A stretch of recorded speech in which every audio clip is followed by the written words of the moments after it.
یکی از روزا که آقا خروسه مشغول همسرداری بود. من عاشق ارزن تازم. منم عاشق بال کبابیم. جون بود خدا. حواسشون از جوجهشون پرت شده بود که روباه جوجه رو قاپید و تا میتونست از خونه آقا خروسه دور شد.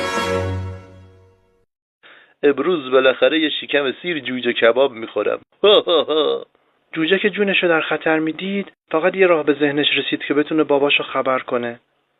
آقا روباه، قبل از اینکه منو بخوری بذار برات یه دهن آواز بخونم. این آخرین آرزوی منه. باشه؟ باشه، بخون ببینیم چی میخوری.